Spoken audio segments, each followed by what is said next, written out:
Welcome to another unboxing video from theplayersaid.com. My name is Grant.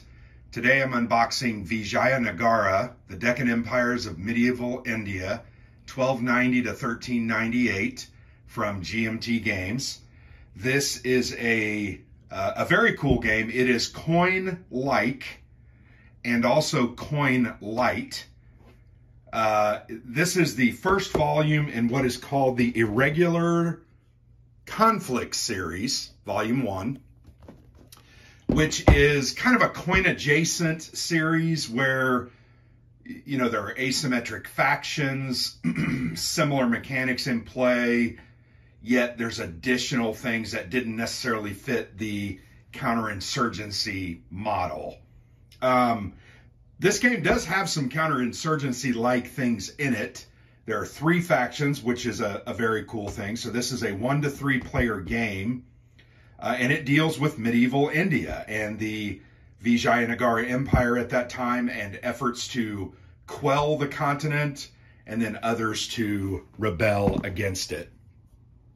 I want to point out the designers. There are 4 of them. Saverio Spagnoli, he is the one that we have had the most communication with.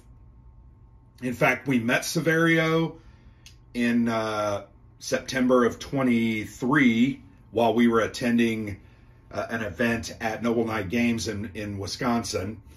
Very nice guy. We played the game with him. He talked about it with us. He's also done some event card spoilers for the blog as well as interviews, but they all did the interview. Matthew Johnson, Corey Graham, and Amon Matthews. The art was done by Johnson, which is cool. The developer is Joe Dewhurst. He has been the designer of the Pure Land in the Coin series, which has not released yet, as well as the new expansion to Cuba Libre called Resisting Revolution. And then they had historical consultant Aparna Kapadia probably. And I know that was one of Saverio's, I think, colleagues, either at University of Wisconsin or in some other way affiliated. This is a huge box, you will notice. This is like one of their big 3-inch boxes. Very heavy, lots of wood. Turn it over to the back. You can see this is the board. It's very cool, that Indian subcontinent. Here are the event cards. There's a lot of really unique mechanics at play here. And then you've got, there's some markers. So yeah, pretty simple stuff. Nothing really overly complex here. I think the complexity comes in the understanding of how to do things well in the game. We did play it, Alexander and I, 3-player with Saverio. Alexander ended up winning. I think he had the Bamani Kingdom. But he ended up winning, and it was a very, very close, hard-fought game, almost the entirety of it. So we opened the box. First thing we've got the rules, and then we have what is called rules and reference, and these are for basically and I'm not going to Ibn Battuta, the card-based non-player system. You can see that there. Sorry, I was holding that a little too high. But that's what that is. Rule book here. Very cool. I just like the way the art and the aesthetic looks. I love the actual paintings that they are using to dress it up. Very nicely done. The rules are, there are 20 pages. This is a setup chart on the back. So really there's, well, and then you've got a couple of counter scans unless, just in case, sorry, your dog eats the counters or you lose some or you wear them off because you've played it a lot. There's also a key terms index, which just helps you kind of figure out, and then an icon key, which is very nice. And then there are really 15 pages of rules. So there's the victory conditions. You'll notice there's some language there that says important, and it's circled in, or I'm sorry, squared in red. There it is again. Very nice for that kind of touch. Also, there's some play notes there in yellow that just kind of give you examples. Some good graphics showing what they are trying to illustrate in the rules. The influence track, which is a very cool part of the game. Very much enjoyed that. Yeah, so less than 15 pages of rules. This is not an overly complex game. For coin veterans, it's going to feel very much similar to other coin games, but you're still going to have to learn some of the strategies. Completely new factions and some new mechanics as well, and just new processes, which is very nice. This is a learn to play, so similar to a playbook, but they also have a playbook. So these two things together are going to help you learn and better understand how to do the game. I always think GMT does a really great job at that. Well, here's even an example of the deck construction, because you're going to assemble the deck of events based on some of these, adding in some of these elements that bring in the Mongol invasion cards, which are very cool. Ooh, Mongols. Yeah, that was actually something I said when we were playing with Severio. Here are the play aids. So there are 3 of them. As you can imagine, a 3-player game is going to have 3 player aids. It is a bifold, full color, glossy, very sturdy. You're going to get, here's the different factions. The Delhi Sultanate, which is like the government. You've got their commands and decrees listed here. Also points out how you're going to win the game, and then gives you some better idea of some of the special elements. Kasbahs and control. The Bahmani Kingdom, this is what Alexander played. And then I was the Vijayanagara Empire. I was basically a bunch of monks running around trying to build temples, which was kind of fun. But similar thing, commands and decrees on both sides. That you've got victory and some little hints about their unique pieces. And then on the back, you've got a big part of the game, the Mongol invaders, kind of a chart that shows you how that works. And that's something that's going to come up every 6 or 7 cards, maybe 8 cards in the deck. And you're going to have to deal with that. Mainly, the Delhi Sultanate is going to have to deal with that. But that is a big part of the game. Here you have a sequence of play card, which is important. Once again, that deck construction. Not really sure. Goat Tiger game. I'm not sure what that is. Probably just for flavor. But it does give the sequence of play. I'll talk a little bit about some of the differences, particularly in the way events and eligibility works, which is really, really well done. Here are some further player aid cards. Bahmani Kingdom, Delhi Sultanate, and Vijayanagara. They are double-sided, so they're going to give you a bit of the history on the back, as well as talk about some of the cards that you're specifically going to be looking for so that you can understand how to benefit the most from those. Also gives you a summary of, I think this is a setup summary here. And then just some different things about your, like the Delhi Sultanate has cavalry, and so does the Vijayanagara Empire. They all have cavalry. Some are better than others, some have more than others, but those are some additional player aids. Here is a half sheet of counters, so the game doesn't necessarily focus on counters. I'm going to give you a close-up look at those. You've got cavalry units here, and these are like a thing that you're going to acquire, and then you are going to use those in combat to affect the outcome. You can see it says charge on one side, and on the other side it refers to screen, which is just a different way to use those. Tributaries and control markers, very nice color patterns, and then you've got your administrative counters there at the top. Let's go ahead and open the board. I'm going to move all this over. Very much excited about this game. Once again, we played it one time with Severio, had a great time with it. I want to definitely play it with Alexander, but then use the bot system to control one of the factions. So very much looking forward to this. Very nice looking board. You can see the administrative track on the outside where you're keeping track of victory points and resources, etc.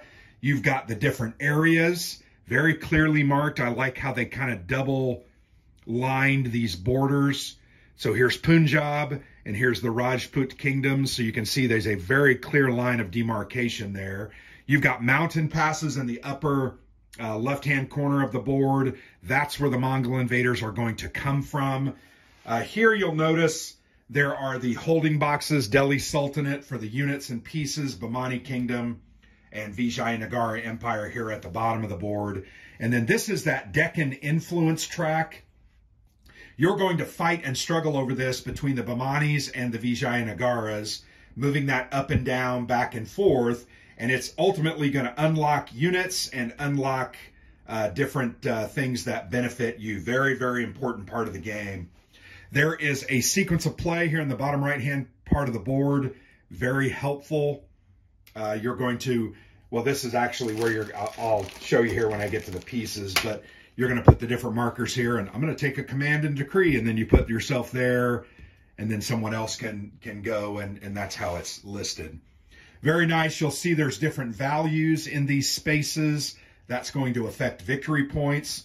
So you can see this space and this space are the most, these three are the most valuable on the board. Actually, these four, 1, 2, 3, 4, and Bengal, and then the rest are just ones. So you're going to want to definitely fight over those, and we found that these were the ones that were fought over significantly. Nice looking board.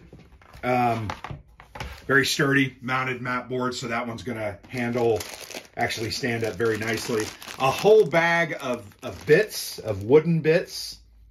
These are your units, your pawns that you use on the board for the administrative markers, everything else. So here you've got, these are, when you take a command, you're going to place this out on the board.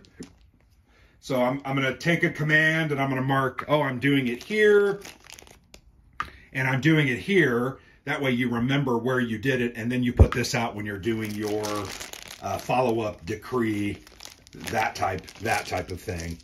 So here are the rest of those embossed markers. Very nicely done. Vijayanagara Empire are the yellow. The Delhi Sultanate is the black markers there, and then that similar moon shape is the Bamani Kingdom. But you can see you've got several of those. Once again, those are here in the eligible factions box, and then you're going to move here and take the different commands, and then sometimes you're going to become ineligible, more often than not through the play of certain event cards, but a lot of times everyone is eligible, and I think that was one of the biggest changes to the game that I liked significantly, because the events, sometimes in coin series games, you don't end up taking the events because they're going to make you ineligible and you're not going to get as much benefit. In this game, that's not always the case. So here you've got different types of units, Mongols included, Mongol invaders. You've got different markers for the forts and the temples and the different things that you're creating.